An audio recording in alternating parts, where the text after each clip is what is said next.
Lego. Original man. When they say it's about nothing, man, I tell them it's my life. Man, I'm chilling in the studio, man, I'm vibing, it's my life.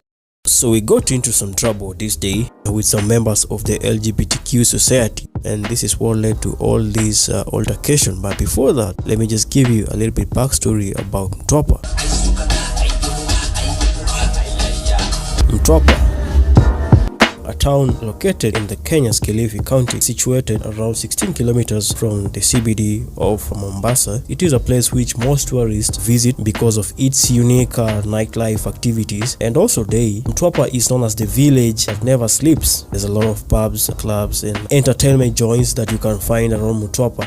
So Mtwapa, as you know, it offers a lot of things, and if you're new to this area, you're going to face a lot of, maybe culture shock. There's some beggars there, some white beggars in Mtwapa, so you're going to find all sorts of people because there's some tourists who come here and spend all their money on women, liquor, and just unnecessary things. So spend wisely, because they always say Mombasa raha. Mombasa is full of life. People like to party. Women there are really easygoing. But the beaches actually around Mtwapa are a little bit crowded compared to that of the south coast, specifically Diani Beach. People here like to party, like to have fun. There's a lot of entertainment spots around Mtwapa, so yeah, you're going to have a nice time. Mtwapa is a party place for people that prefer nightlife over beach life. But over the years, especially when the COVID-19 came, a lot of clubs around Mtwapa kind of collapsed, and business wasn't that good. Even this day, I don't even remember the name of this club. We were just walking around, strolling around Mtwapa streets at night, and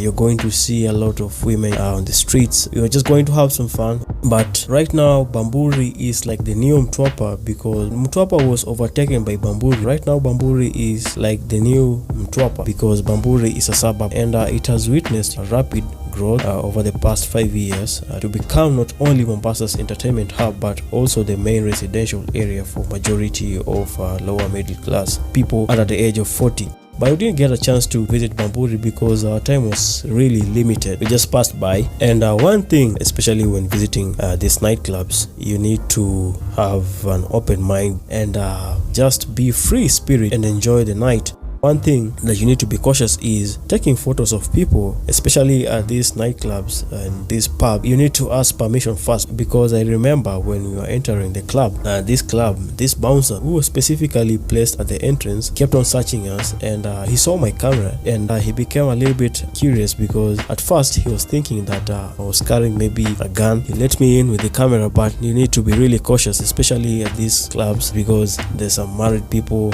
men and women, going to have fun. And maybe you may capture a man cheating on his wife. So we entered this club. We were trying to find a nice spot. It was around 10:30 p.m. The club was fairly packed, but it wasn't that much, because in Nairobi it's a little bit different. When you go to nightclubs around 6 p.m., 6 or 7 p.m., it's already fully packed. It wasn't that fully packed, so we tried to find a place to sit. We went to the counter first, ordered some few drinks, and the funny thing is, this guy at the counter opened one of the drinks that we ordered, and he instructed us to go at a spot that we are comfortable with, and he was going to bring the drinks to our table. It was a little bit suspicious, because he kept on talking with some few girls. Some few girls were coming to the counter, and whisper something. So I decided to grab that drink and went with it, and the rest, I told him to come with the rest unopened, which is a good thing. You need to be really cautious, especially when you are around a new environment, around new people, and around new town. You need to be really cautious, because we had so many stories around Mtwapa.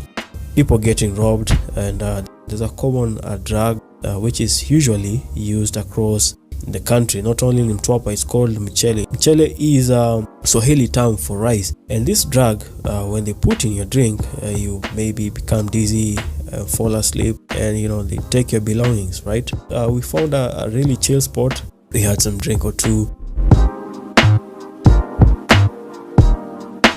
So So these two women were lovers, identifying themselves as lesbians. It was around morning hours before we left the club, so we were just having like our last drink before we check out, and we got into some altercation with these two women. And it happened when I was dancing. I was panning my camera from left to right, and it happened they appeared in my frame. I wasn't even paying attention to them, so they assumed maybe I was recording them to go and post it somewhere, of which now I'm just posting it on YouTube, but their faces were not captured. So they were really aggressive. They came to our sitting area, started confronting me, telling me why I'm recording them and this and that.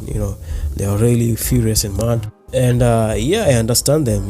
When you go to clubs, you don't just record anyone, and it wasn't my intention to record them.